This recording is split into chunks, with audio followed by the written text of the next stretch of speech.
ممبر قومی اسمبلی. اس وقت سب سے امپورٹنٹ چیز آغاز میں یہاں سے کروں گا کہ ہمارے بانی چیئرمین اور وزیر اعظم عمران خان صاحب تک ہماری رسائی نہیں ہونے دے رہی ہے یہ انسٹالڈ رجیم اور یہ ہائبرڈ سسٹم. سب سے پہلی بات یہ ہے. دوسری اہم بات یہ جناب خواتین و حضرات کہ آج بلاول بھٹو زرداری نے اپنی سپیچ کی اور اس کی سپیچ کے بعد میں پوائنٹ آف آرڈر پہ کھڑا ہوا اور میں نے رپلائی بھی دینا تھا اور بجٹ کے حوالے سے بھی بات کرنی تھی. اور حسب معمول پیپلز پارٹی بوکھلاہٹ کا شکار تھی اور اسپیکر قومی اسمبلی بھی ان سے ملا ہوا تھا اور انہوں نے شور شرابہ کیا. میں پہلی بار دیکھ رہا تھا کہ ایک کنفیوژن ہے حکومت کے رینکس میں یا رجیم کے رینکس میں اور بالخصوص پاکستان پیپلز پارٹی کی رینکس میں ان کی صفوں میں. ان کو سمجھ نہیں آ رہی کہ وہ اپوزیشن ہے یا وہ حکومت ہے, وہ کہاں پہ ہے, ان کو ابھی تک یہ سمجھ نہیں آئی ہے. اس کو انگریزی میں کہتے ہیں اسکٹس آف رینک, یعنی کہ ان کی ذہنی کیفیت ایسی ہے کہ وہ کنفیوژن کے شکار رہتے ہیں. نمبر ایک.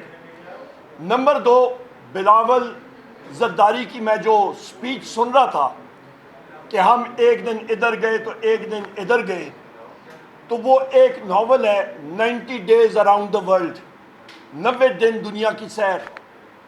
بلاول اور اس کے لوگوں نے ان دنوں میں صرف سیر سپاٹا کی ہے. مجھے بتا دیں کہ ان کی ایک بھی کوئی کامیابی یا ایک بھی چیز, ہر جگہ پہ ان کو رسوائی, فیلئر, کہیں پہ ان کی کوئی خاص بات نہیں سنی گئی. پاکستان کے لیے انہوں نے کیا کیا؟ سیر سپاٹے کیے, سوٹ ٹائی پہنی, سٹیک کھایا, فش کھائی, ترکاریاں کھائیں, بریانیاں کھائیں, اس کے علاوہ کچھ نہیں کیا. دوسری بات یہ ہے کہ اس میں ایک انگریزی کا محاورہ ہے جو کہ پیپلز پارٹی کا اور بلاول زرداری کی کیفیت ہے.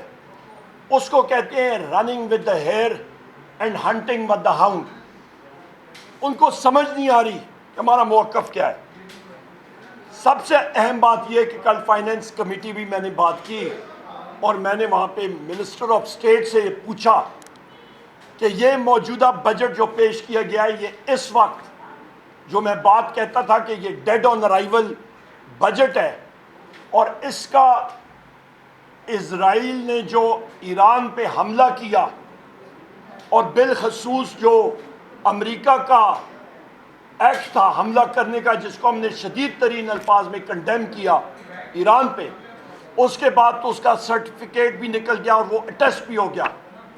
اور میں نے وزیر مملکت خزانہ اور وزیر خزانہ سے پوچھا کہ مجھے بتایا جائے اور قوم کو بتایا جائے کہ کس ایکسچینج ریٹ پہ یہ بجٹ بنا, کیونکہ ابھی روپے کی قیمت میں